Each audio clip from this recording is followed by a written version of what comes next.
신약성경 히브리서 말씀입니다.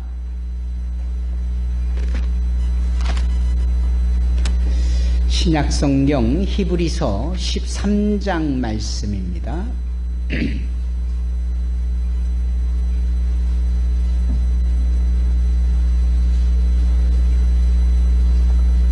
제 성경으로는 369페이지입니다. 다 찾으셨습니까? 신약성경 히브리서 13장 제 성경으로는 369페이지에 있는데 20절과 21절의 말씀입니다. 20절과 21절의 말씀. 믿음은 들음에서 나며 들음은 그리스도의 말씀으로 말미암습니다. 우리가 예수를 배웠고자 하나이다. 아멘. 우리 다 같이 13장 20절, 21절의 말씀을 읽겠습니다. 양들의 큰 목자이신 우리 주 예수를 영원한 언약의 피로 죽은 자 가운데서 이끌어내신 평강의 하나님이 모든 선한 일에 너희를 온전하게 하사 자기 뜻을 행하게 하시고 그 앞에 즐거운 것을 예수 그리스도로 말미암아 우리 가운데서 이루시기를 원하노라. 영광이 그에게 세세 무궁토록 있을지어다. 아멘. 불과 일주일 전에는 우리 주 예수의 성탄을 우리가 기뻐하며 축하했습니다. 성탄은 얼마나 놀라운 일입니까? 하나님께서 즉 창조주께서 창조해 놓으신 피조물들과 같이 되어지시는 것을 의미했다. 그래서 하나님이 사람의 몸으로 오셨다. 이게 성탄이죠. 그런데 오늘은 2024년을 보내고 2025년 새해를 맞이하는 즈음에 이제 한 20여 분 지나면은 이 시간이 지나면 요 시간에 초점을 맞춰서 성탄을 생각해 보자 말입니다. 이게 설명이 가능할까요? 가능한 것이지요. 왜냐하면 우리 하나님은 어떤 하나님이세요? 영원하신 하나님이십니다. 알파와 오메가여 처음이요 나중이요 시작과 끝이다. 테트라그라마탄이라고 하나님께서 모세에게 당신의 이름을 나는 스스로 있는 자다. 이게 나는 영원한 자다. 테트라그라마탄 이 히브리어로 그렇게 말씀하실 때 당신은 이 모든 시간을 창조하시고 시간을 주관하시는 분으로서 시간에 얽매이지 않으신다라는 것을 의미하기도 합니다. 그게 영원이에요. 몇 주 전에 제가 불쑥 사람이 시계를 만들어 놓고 사람들의 하루하루를 이 스케줄을 짜고 시간표를 만들어서 더 바쁘게 살고 더 힘들게 살고 영원하신 하나님의 존재에 맞춰서 우리도 영원한 존재인데 너무나도 24시간으로 쪼개놓으면서 살다 보니까 사람들이 급해지고 쉽게 병이 들게 되고 그렇게 고뇌지더라. 이해가 되지는 않습니까? 그런 것 같아요. 우리가 영원하신 하나님의 그 영원성을 우리가 인정하고 내가 그 영원성을 소유한 자라고 느낄 수 있고 그것을 삶에 적용할 수 있다면 하루하루 24시간의 이 시스템에서 우리는 자유할 수 있는 겁니다. 그래서 오늘 못한 거 내일 할 수 있는 거죠. 올해 못한 거 내년에 할 수 있는 겁니다. 그게 진리 안에서의 진정한 자유지요. 그 시간에 행하지 못했다라고 하는 것은 사람들끼리 만들어낸 영혼을 쪼개는 일인데 우리가 그런 거에 너무 익숙해져 있고 그거에 휘둘리고 있는 거예요. 주님의 성탄은 그런 점에서 영원이라는 시간대 속에 계시는 하나님께서 인간의 24시간대로 찾아오신 것이다. 그것은 우리가 생각하는 그 어마어마한 의미가 있는 거예요. 따라서 영원하신 분이 우리와 같은 시간 속의 삶으로 주무셔야 되기도 했고 하루 삼시세끼 먹어야 되기 때문에 배가 고프시기도 했고 예. 이 이야기를 거꾸로 돌려보면 결국은 그분의 영원성에 우리가 참여할 수 있어서 우리가 이 땅에서 제한된 시간 속에 살다가 떠나는 소위 죽음이라는 이것으로 죽음이 끝이 아니라 그 죽음의 시간을 넘어서 영원한 시간으로 우리가 들어가는 거죠. 이게 성탄의 의미로서 이 새해를 맞이할 시점에서 우리가 살펴볼 수 있는 영역이라고 생각을 합니다. 여호수아 10장을 읽어보면 그 여호수아가 아이성을 접수하고 사람들을 이끌어가면서 아모리 족속과 다투고 전쟁을 하는 일이 벌어지는데 그 전쟁에서 이 여호수아가 이끄는 이 유대 백성들이 이기게 되어지고 있는 거예요. 그런데 앞불사 시간이 모자르네요.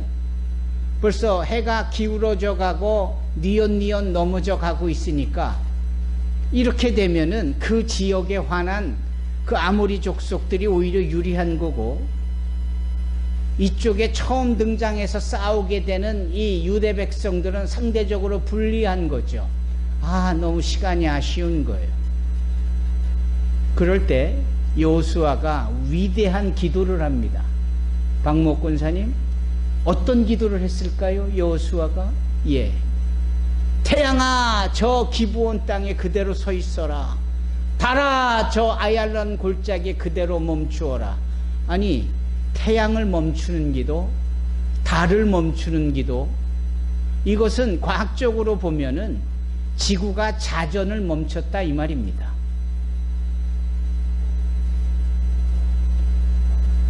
이것은 사실은 주님께서 이 사복음서에 만일 너희가 겨자씨만한 믿음이 있거든 이 산을 명하여 저 바다에 던지오라면 그렇게 될 것이다. 와, 어떻게 산이 움직이나? 그냥 메타포, 그냥 예화 정도 의인화되어진 거겠지. 그러나 구약 성경에 보면은 아니 지구의 자전이 멈추고 해와 달이 멈췄다. 이것은 바꾸어 말하면 뭐가 멈춘 거예요? 시간이 멈춘 거예요. 시간이. 영원한 하나님께서는 시간까지도 멈춰주실 수도 있는 거죠. 그렇지 않겠습니까? 히스기야라는 왕이 있어요. 이 히스기야 왕은 대단히 솔로몬 왕 못지않게, 다윗 왕 못지않게 의로운 왕이었고 선왕이었어요. 물론 실수도 있지요. 살다 보면 조급해하는, 심사숙고하지 못하는 경솔한 정도의 행동쯤은 했지만 그렇게 죄라고 여겨질 수 있는 일은 행하지 아니했던 것이 히스기야 왕인데 노년에 그가 병이 들어요. 그 병들어 곧 죽게 되어진 것을 이사야를 통하여 전해 들은 히스기야가 마음이 아픈 겁니다. 그래서 히스기야가 어찌할까요? 기도합니다. 기도할 때 뭐라고 기도했느냐? 살려달라고 기도한 거죠. 주님, 내 병을 고쳐주십시오라고 기도한 거죠. 그 벽을 바라보고 얼마나 열심히 기도를 했겠어요. 이 벽을 바라보고 기도했다라는 것은 무언가를 의미하는 건가요? 집중했다. 다른 거 쳐다보지 않고, 불교에서도 스님들이 이 추운 겨울에는 깊은 암자에 들어가서 동안거를 하잖아요. 동안거. 그 겨울을 그 안에서 겨울잠 자듯이 잠을 잤다는 게 아니라 수행 차원에서 동안거를 할 때 벽안거라는 것이 있어요. 그게 뭐냐면 벽을 응시하고 딴 걸 쳐다보지 않고 벽만 바라보고 수행을 한다 이런 의미인데 원래 기독교 안에 이 히스기야가 바로 그런 차원에서 효시인 것 같아요. 효시라는 말은 처음 시작이다라는 거지, 서희야. 이 히스기야가 벽을 응시하면서 집중해서 주님 살려주십시오. 이 병을 고쳐주십시오. 라고 할 때 하나님께서 그의 기도를 들으셨지요. 그리고 그 그 들었던 그 기도의 응답에 대하여서 하나의 표적을 보여주시는데, 그 표적이 뭐냐면 시계가 거꾸로 가는 겁니다. 그때 시계는 이런 손목 시계니 벽 시계니 저런 디지털 시계가 아니라 해 시계였거든요. 기둥을 꽂아 놓으면 해 그림자를 통하여서 얼마나 시간이 됐는지를 보여주는 그러한 상황인데, 이 해 그림자가 앞으로 갈까 뒤로 갈까 표적으로 보여줄 텐데, 정해봐봐. 네가 해 그림자를 앞으로 갈까 뒤로 갈까? 네. 그때 히스기야가 앞으로 가는 것도 좋겠지만 뒤로 가는 게 더 힘들 것 같으니 뒤로 갔으면 좋겠다. 바꿔 말하면 그거는 지구의 자전이 거꾸로 움직였다라는 거예요. 재진아, 그렇지.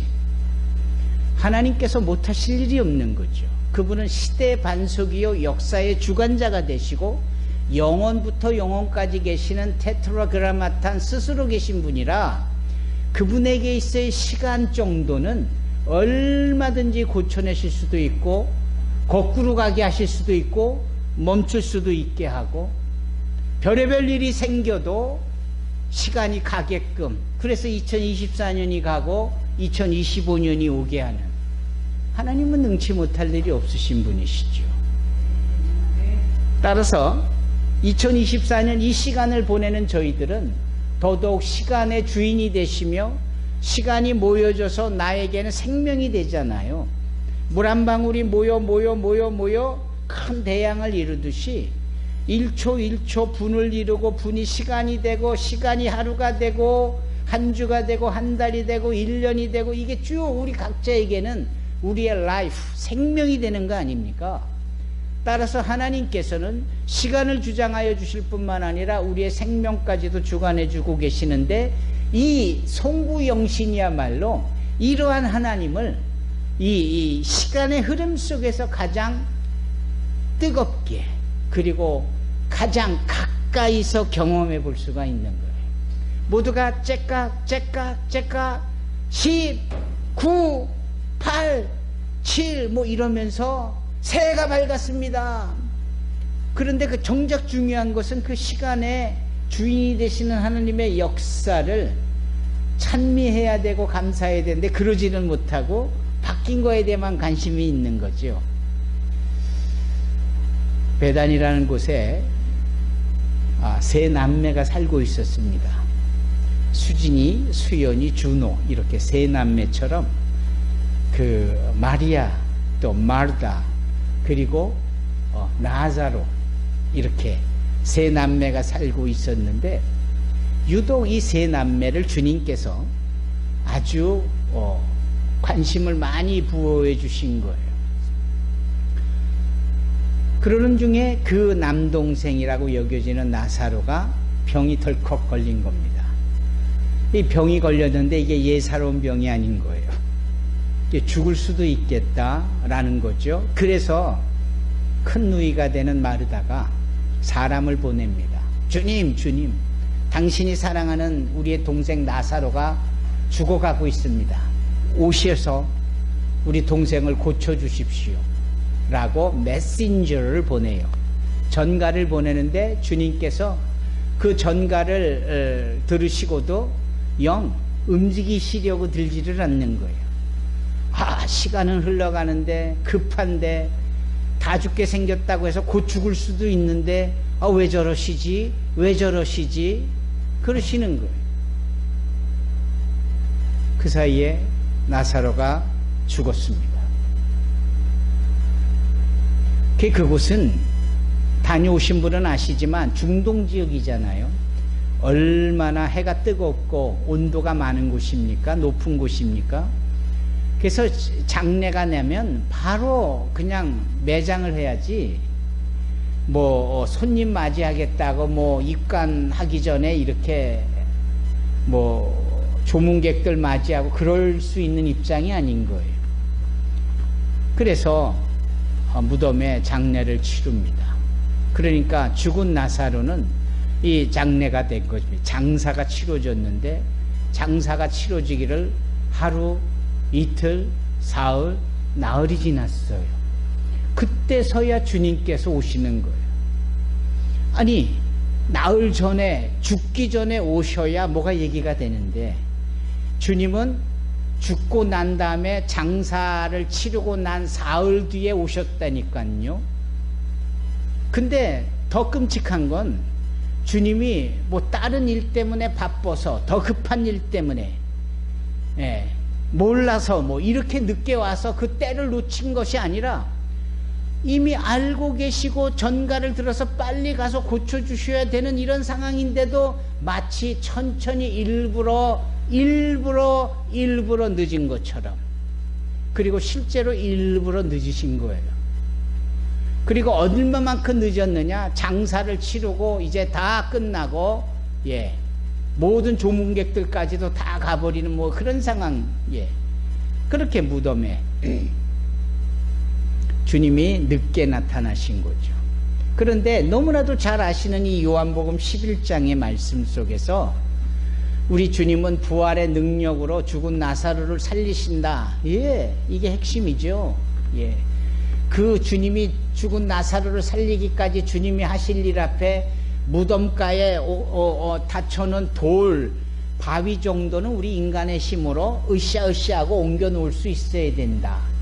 그래서 우리가 할 일과 주님이 하셔야 될 일들에 대한 구별이 필요하고, 믿음이 있는 자는 그렇게 주님이 일하실 수 있도록 준비할 수 있는 스탠바이 되어진 것이다. 뭐 이런 것으로들 얼마든지 이 말씀을 우리가 감동으로 받을 수 있는데, 오늘 이 사건을, 이 한 해를 보내면서 2025년이라는 새해를 맞이하는 요 타이밍, 9분 남은 타이밍에서 이 말씀을 적용해 보면은, 왜 주님은 일부러 늦게 오셨을까? 왜 주님은 일부러 늦게 오셔야만 했을까? 그런데 놀랍게도 늦게 오시기는 하셨는데도 결과는 똑같은 거예요. 일찍 오셔서 죽지 않게 하셨을 때와 같은 상황이나, 아주 늦게 와서 아예 무덤에 묻혀서 장사 치르는데도 끄집어내고 살려내신 거나, 결과는 똑같아요. 살려내셨어요. 병든 자를 치료하여 살려내신 거거나, 죽은 자를 다시 살려내셨거나, 결과는 똑같아요. 살려내셨다니까요. 여기서 우리는 뭘 보는 겁니까? 야, 정말 주님은 능치 못할 일이 없으시구나. 정말 주님은 매뉴얼이, 루틴이, 방법이 딱 하나밖에 없는 그런 게 아니라는 거죠. 마치 노래 잘하는 사람 보고 이 노래 해보라 그러면 노래를 너무 잘해. 저 노래 해보라 하면 그 노래도 잘해. 이명웅이처럼 너무 노래를 잘하는 거예요. 근데 누구는 노래한다고 하니까 자기 18번만 잘해요. 선마을 선생님만 딱 부르고 나머지는 몰라, 잘 못해. 이런 상황을 우리가 생각해 본다면, 하나님이 우리를 위하여 행하시는 역사가 그냥 맨 레파토리가 똑같고 맨 그 일인가? 아니라는 거죠. 우리 하나님께서는 우리를 위하여 행하시는 일들이 너무나 무궁무진하시기 때문에, 오늘은 이 방법, 내일은 저 방법, 이 사람에게는 이 방법, 저 사람에게는 또 다른 방법. 그러니까 늘 주님께서 하시는 일은 날마다 새로운 것이고, 우리에게 소망을 줄 수 있고 기대감을 갖게 하는 겁니다. 그렇잖아요. 홍해바다를 쩍 갈라놓으신 하나님께서 요단강도 똑같은 방법으로 갈라놓으셨나요?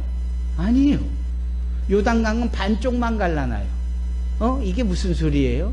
반쪽만 갈라놨다라는 것은, 한쪽에는 물이 흘러가서 길이 나오고 한쪽에는 물이 흘러와서 물벽이 생기면서 하늘 높이 물벽이 생겼다. 그러니까 홍해바다의 두 쪽을 낸 거하고는 또 다른 차원의 물을 쪼개놓은 방법이잖아요. 주님은 능치 못할 일이 없으신 거예요. 2024년에 주님께서 우리에게 이렇게 일을 하셨다. 그분은 새해 2025년은 또 다르게 풍성한 방법으로 새롭게 우리에게 소망과 기쁨과 기대감을 주면서 역사해 주실 줄로 믿습니다.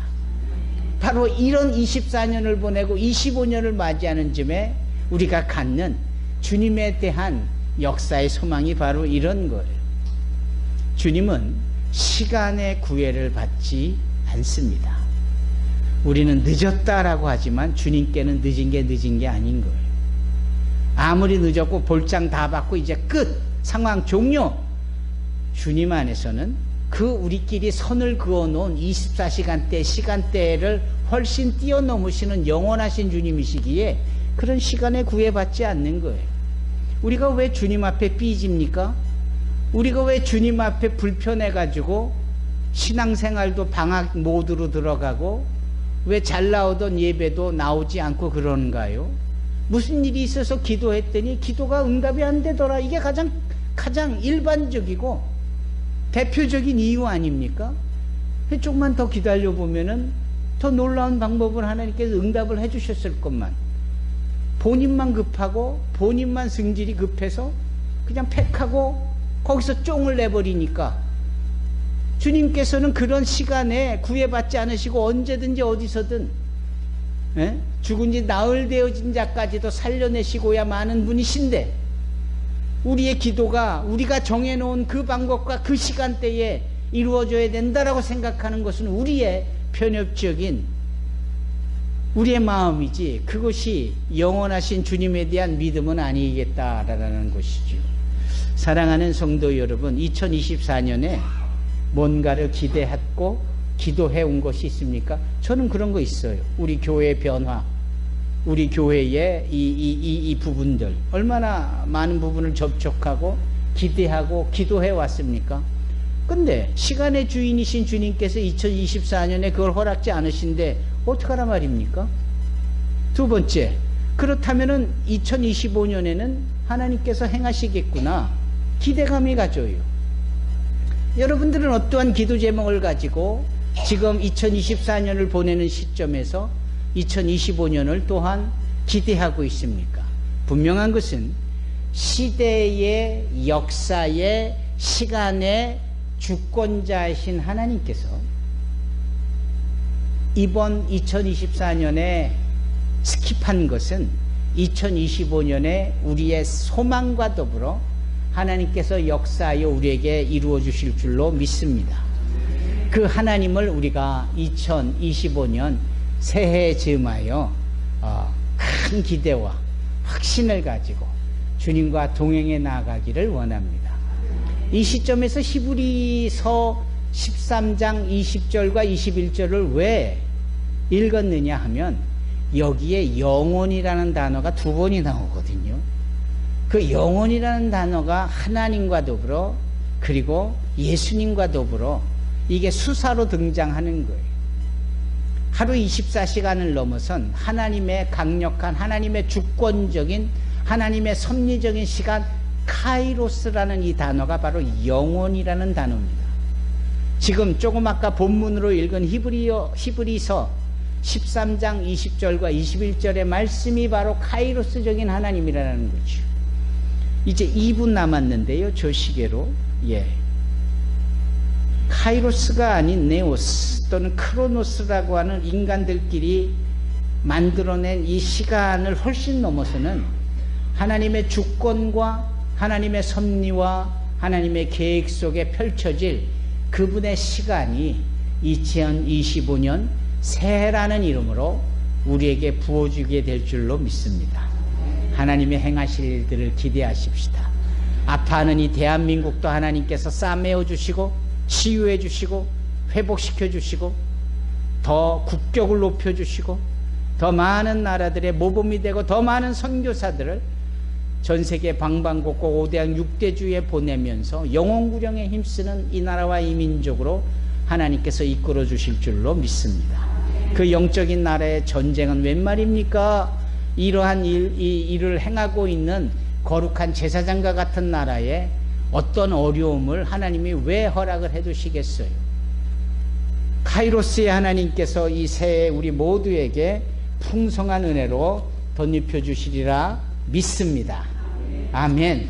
이제 우리 다 같이 일어나셔서 550장을 함께 찬양하기를 원합니다. 찬송가 550장